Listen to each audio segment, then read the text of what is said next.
Okay, so now for the scene analysis portion of the presentation. So I'm just going to go through, and this is the same scene analysis information we've been doing all semester, right? Now you're going to be applying it to a scene of your choosing, all right?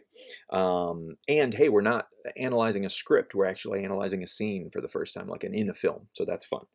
Okay, so what is this place? This is Ben's parents' house. The pool is important.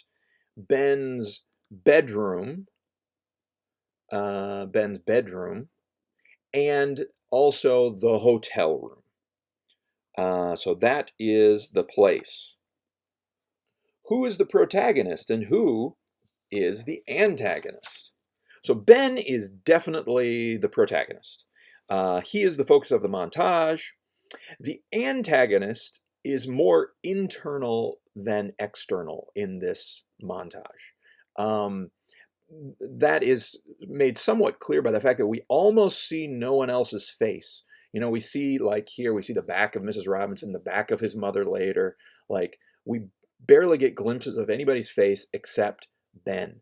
So this is really, the antagonist here is really more Ben's emotions, and he's battling himself. He's got self-doubt. He's got shame about this affair. He's totally lost. And this is sort of the antagonist, these emotions. So why are the characters here?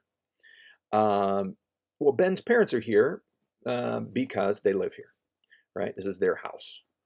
Um, Ben is here to have an affair with Mrs. Robinson, and Mrs. Robinson is there to have an affair with him. We believe, before this montage starts, they're there for, sex and companionship, and that they're having an affair, that it's usually an enjoyable thing, is how we feel as this montage gets started. What do the characters want? Ben wants to temporarily distract himself from his real life and real expectations and responsibilities. And Mrs. Robinson, somewhat the same. It seems like she's had affairs before. She's unhappy marriage, unhappy life. She's just sort of trying to distract herself. Through the course of the montage, we get a deeper understanding of what's going on here. So, what changes during the scene? Ben subtly changes as time wears on and it becomes more and more clear no one is enjoying this affair. He becomes more and more numb to everything over the course of the scene. And to be honest, the audience's perceptions of Ben change more than Ben himself. So, even in the beginning, like you don't get much from Ben as an actor, throughout the whole thing. He's sort of like sleepwalking, to be honest. But there is a difference between Ben here, particularly because he's wearing sunglasses and it's hard to read his emotions, and Ben when we cut in on these medium close-ups. These are the moments where we do notice a subtle difference in Ben, and that he's definitely not enjoying this. He's confused, he's lost, and these moments of close-up um, to this one here, where he sort of lets out a sigh. But to be honest, um, he doesn't change in terms of like his expressions all that much. So when exactly do the changes occur? The realizations mostly occur, as I was talking about, uh, on these medium close-ups of Ben. And they're always him up against something black, like the headboard of the hotel room bed, or match cut to the pillow in his bedroom, right? And then we do that trick again here. Now it's the chair to the headboard, right? Zoop. Those, like we've learned, Hitchcock rule, reaction is king. Like, this is how you communicate. This is how you communicate, convey emotion to audiences. Close-ups, medium close-ups, showing an actor's expression, emotion, or in this case, lack of it. So this is kind of a contrast. Like, he's having an affair, Mrs. Robinson's undressing him, and look at his face. Like this, these are big changes. These are big, important moments in this montage that help it progress and develop and deepen the sense of like just total depression and just how lost Ben is and how unjoyful this affair is for both of them, but in particularly Ben is completely lost. Now there are some other really uh, great beats in here besides the close-ups on his face. One being when he this one, right? He closes the door on his parents. That's an important beat. That's, classic filmmaking. First we show him look at something, then you show what it is, and then he reacts to it, which is he closes the door to them. So he's closing off his family, he's closing everything off. Another important beat that's not one of those close-ups is right here, and it's this beat of his mother watching him. Now we can't see her face, so this isn't a particularly emotive moment, but we hang here and it's clear she is concerned about her son. Maybe from a distance, maybe she's not really talking to him about it yet, but she is showing concern, and that is an important beat. Now, the big beat is this famous cut, right? Where we match cut Ben jumping out of the pool onto the raft, match cut to Ben jumping on top of Mrs. Robinson. And that is the moment in the montage where we've sort of hit the low point. Like, it is totally clear that Ben is sleepwalking, is depressed, is totally lost, and is just in this routine where he can't even tell the difference between whether he's jumping onto a raft or he's jumping on top of Mrs. Robinson. There is no joy here. These are miserable people who are just sort of trying to anesthetize themselves from life. This is the climax of this montage that it builds to, and it's kind of funny to call it a climax because it's actually a depressing, it's not a joyful climax. It's a, whoa, we are this low. And then that is followed by this shocking L cut, right? Where we are in the hotel room, but we hear Ben's dad talking to him, and Ben even turns to look at his dad. And as an audience, this is a crazy moment, right? Ben, what are you doing? That is a crazy moment, a confusing moment, and that marks, the end of the montage, and is just a beautiful symbolic moment, sort of aggressively manufactured through the editing to sort of clash and smash these two things together. That Ben is not alone in this bedroom with Mrs. Robinson. He is weighed down by his parents' expectations, his father, his mother. He has some things he needs to work out. And finally, what do you suppose is the purpose of this scene in the context of the entire film? Well, this scene condenses the affair and it quickly shifts. The affair begins and it's really funny. It's a very funny, kind of sexy, funny, famous scene. And then we go through this montage and it goes from being sort of a naughty, sexy, funny affair to like miserable depression and just emptiness and loss. And the condensing that the montage does here is fantastic, and that's the purpose it serves, because when we come out of this montage, we all know Ben is lost and miserable. Is he just going to spiral, deeper and deeper and just have no way out, or is he going to find a way out of this? Okay, and now on to the most important portion of your presentation. How do the editing techniques employed in the scene help the scene achieve its intended purpose?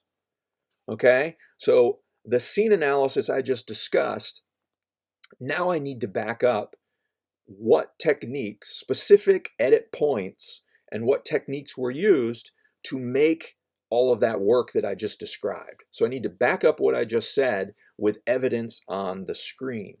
Don't feel like you have to, like, shot by shot, talk about every single edit, but talk about, like, during those key beats, particularly the biggest change point, what's going on, what's happening, how is this working? Okay, so here we go. Okay, so I love this montage, um, because first of all, it totally works. It serves its purpose. It's memorable. It's emotional. I remember the first time I saw it, and every time I watch it, it's interesting to me and exciting to watch. Um, and I think the coolest thing about this montage is how many rules it breaks and how it totally should not work. It is a weird, unconventional, uh, don't try doing this at home type of montage that Sam Osteen totally pulls off. Now, what do I mean by that? I mean, uh, it has, like, for example, it has two songs. Like, and the songs, and these are the songs as they appear on the record, like the album. And it starts with one song, the entire song goes through, the song ends, and then we fade up on a second song. Like, no montages do that successfully. That's totally bizarre, but it completely works here. And the lyrics to the songs don't even really make sense, particularly the second one. The Sound of Silence makes sense. It's perfect, right? But the second one is a more optimistic song, but the musical quality of the song and the tone of it, it totally works. Other things that shouldn't work, like, why are we okay with a guy getting out of a pool all wet and instead of toweling off, putting on a shirt? And then we've got these weird, totally disorienting, like, suddenly we're in a hotel room, but it takes you a while to figure that out. We also are breaking rules here. Like, this is a 30-degree rule break. This is often we're taught, like, don't do this, right? You're supposed to move 30 degrees around. You're not supposed to just jump in like this. It totally plays in this situation. And then we've got more of these going on. It's really confusing. It's quite long. And then we have this famous edit, which again is a match cut that is tricky to pull off, and he nails it. So one of the reasons I love this montage is because of how uh, it it's breaking the rules. It's saying there are no rules. They're saying whatever works and generates the emotion you need, the audience will go with. Now, the editing technique I'm going to focus on most, um, uh, is the match cutting. Okay, there's so much stuff going on here that I'm not going to cover it all, but I want to focus in on these match cuts that allow the trick, of the scene to work, so that we're seamlessly jumping from the parents' house to the hotel room, back to the parents' house to the hotel room, and it's hard to tell which is which is perfectly embodying Ben's state of mind, right? He is totally lost. There is no difference to him whether he's with Mrs. Robinson or he's on a raft, whether he's with his parents or he's not. It's just this endless blur. And match cuts are the trick that Sam Osteen uses. So here we have one, a door opening here, and you continue the opening here in a totally new location. He is dry, his shirt is buttoned, and we totally buy it, right? He's coming from, like, a bathroom, maybe. He's not coming from outside at a swimming pool, and we totally buy it.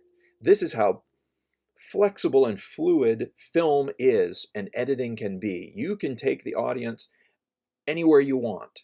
And it's a match cut that's the technique here that seamlessly gets us into the hotel, where we then have our loveless affair, and then we have our cut in, this pop in, this breaking the 30-degree rule that usually doesn't work. We assume Mrs. Robinson is still there, but in fact she's not, because we're not in the hotel anymore. because we're matching, in this case, earlier we were matching doors opening, right? The action of the door opening. Now we are matching just the color, right? We're just boop, boop, and we've made the shift. And now he comes out here and we realize he's not in the hotel room, and that door doesn't lead to a bathroom. It leads to his parents, whom he's going to shut out of his life, right? He goes back and we do the same gag again, cut in. Now we're in the hotel room, but it's a match cut by color. Again, that 30-degree rule. We zoom out. He's back in the hotel room. And again, this is all happening seamlessly when you watch this montage. It's just this weird, depressed blur that we're in, sort of putting us in the state of mind of Ben. And it's these little match cuts, these little edits that allow this seamless transition to happen. And then we do that same gag here once again, cut to black, assuming that's the headboard, pull back out. In fact, he's back in the bedroom. And then we get to our famous match cut here, where now we're back to matching action, where we're going to match jumping on the raft to jumping on Mrs. Robinson. And I love that in the book I was talking about, Sam Osteen talks about this edit. And he talks about how, traditional filmmaking would say that this edit might not work for the same reasons we talked about earlier, that it's kind of breaking the 30-degree rule. And usually two shots that are too similar don't cut together well. We notice them when they're too similar. And so he envisioned originally that, this would be from this angle and this would be from a, slightly higher angle. And so he was really worried these wouldn't cut together. In fact, in the book, he talks about the story of as soon as he got the dailies back, he ran into the edit suite and started cutting it together just to see if it would work, because if it didn't work, they were going to have to come up with a different plan of how to do this. So this, maybe the most famous edit in this movie, and certainly one of the most famous edits of this illustrious editor's career, when they were shooting it, and the first time he cut it together, he had no idea if it would work. The director didn't know if it would work. They were just trying it out. How cool is that? And how liberating is that to you as young filmmakers? Try stuff out. You don't have to know everything. You don't have to know the end to everything before you try it out. Take some risks. As long, as Sam Osteen said, as long as, you're willing, if it doesn't work, to go back to the drawing board and make something that works, try it out.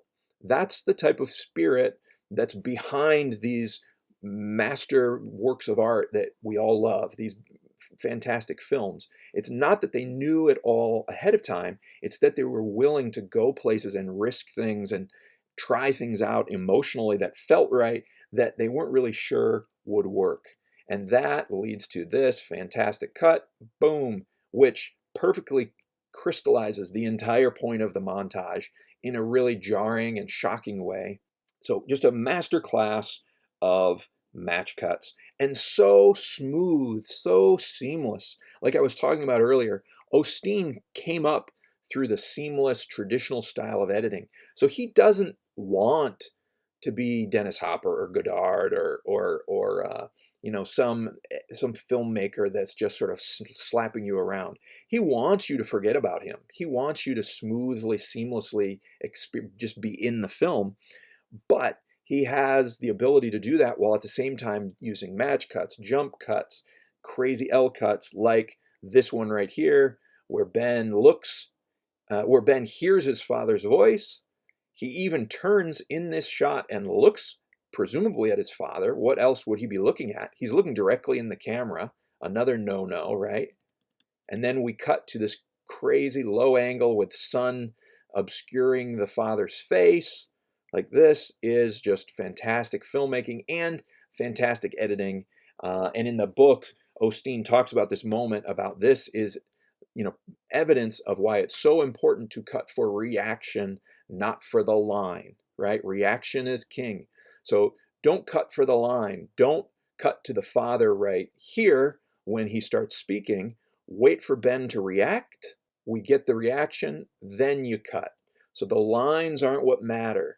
The reaction is what matter. And that's my analysis of this scene. Okay, so that's it for me. That's not as long, but that's the idea of what you're going to be doing in your scene analysis. If you have questions, that's what the forum is for this week. Find a good movie that you can actually get some information on the editor. Pick a scene. It doesn't have to be a montage. It doesn't have to be this complicated. It could be a simple dialogue scene that you can do a good job analyzing, presenting to us. Okay, that's it. Email if you have questions. Come to office hours.